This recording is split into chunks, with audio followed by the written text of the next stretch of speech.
ഇന്നലെ അർദ്ധരാത്രി ആരംഭിച്ച ദേശീയ പണിമുടക്ക് സമ്പൂർണ്ണ വിജയമാണ്.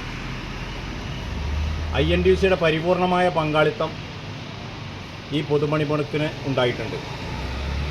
മുഴുവൻ തൊഴിലാളികളും പണിമുടക്കിക്കൊണ്ടാണ് ഈ സമരം വിജയിച്ചിട്ടുള്ളത്.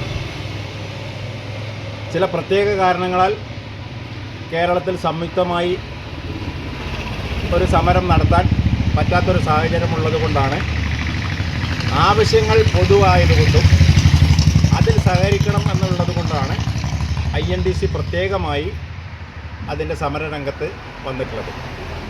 സമരത്തിൻ്റെ എല്ലാ മുഖങ്ങളിലും INTUC പരിപൂർണമായിട്ടും സഹകരിച്ചിട്ടുണ്ട്.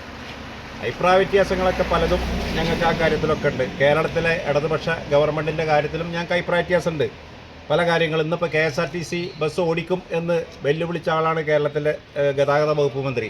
അത് ഇടതുപക്ഷത്തിലുള്ള മന്ത്രിയല്ലേ? അതുപോലെ തന്നെ ഇന്ന് കേരളത്തിലെ ഡൈസ്നോൺ പ്രഖ്യാപിക്കും എന്ന് ഒരു വാർത്ത കേട്ടു. അങ്ങനെ ഡൈസ്നോൺ പ്രഖ്യാപിച്ചാൽ അത് തൊഴിലാളി വിരുദ്ധല്ലേ?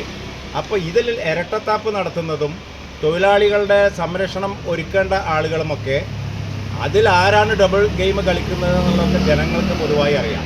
ഞങ്ങൾ അന്നും ഇന്നും UPA ഗവൺമെൻറ് ഉണ്ടായിരുന്ന 10 വർഷക്കാലവും ദേശീയ താൽപ്പര്യം മുൻനിർത്തിക്കൊണ്ടുള്ള സമരങ്ങൾക്ക് പങ്കാളിത്തം ഉണ്ടായിരുന്ന പാർട്ടിയാണ് INTUC.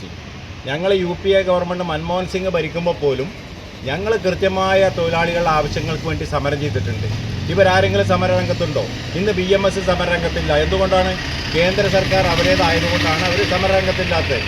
നാളെ ഈ ഇടതുപക്ഷത്തിൻ്റെ ആളുകൾ അത്തരമൊരു നിലപാടെടുത്താലോ? അപ്പോൾ ഇതിൽ നമ്മളെ സമരത്തിൻ്റെ ലക്ഷ്യത്തെ മോശമാക്കി കാണുകയും അത് ഞങ്ങൾ മാത്രമാണ് ഇതിൻ്റെ അപ്പോസ്തലന്മാർ എന്നുള്ളൊരു ധാരണയൊന്നും ആർക്കും വേണ്ട.